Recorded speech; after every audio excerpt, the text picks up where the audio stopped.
iya.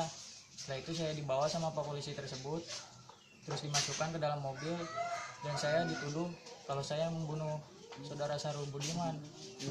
Di situ saya diberikan pertanyaan bahwa pak polisi tersebut menanyakan motor, dikemanakan motor. Kata saya tidak tahu pak, saya nggak tahu apa-apa.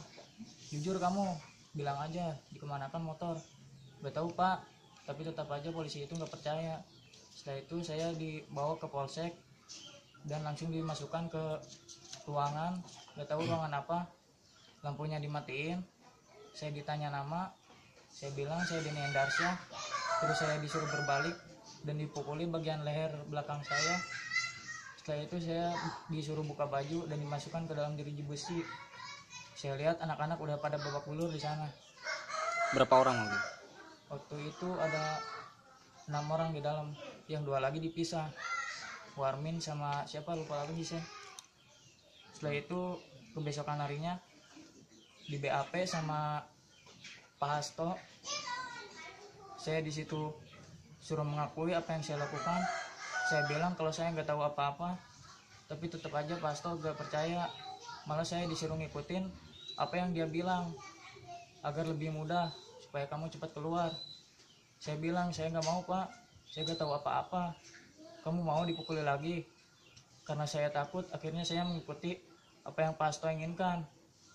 Setelah itu 2 minggu kemudian saya dilemparkan ke kejaksaan, dan di dalam perjalanan pun saya masih diancam Sama polisi.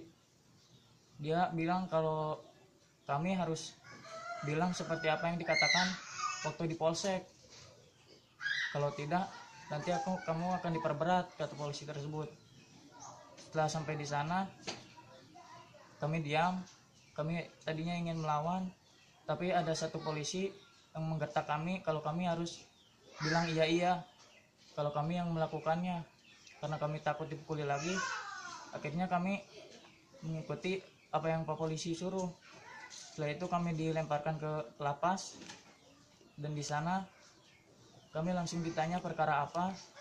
Saya bilang saya difitnah, tapi tidak ada yang percaya, malah kami ditertawakan. Kami dipukuli, lalu dicukuri rambut kami sampai botak. Setelah itu saya dimasukkan ke ruang tahanan anak-anak dan diberikan pertanyaan sama napi yang sudah lama di dalam. Ditanya seperti pertanyaan yang sama, kasus apa kamu kesini? Saya bilang saya difitnah, tapi tidak ada yang percaya.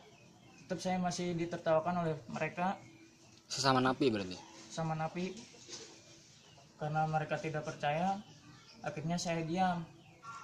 Setelah itu malamnya kami dipukuli dari jam 8 malam sampai jam 1, hingga dada saya membengkak.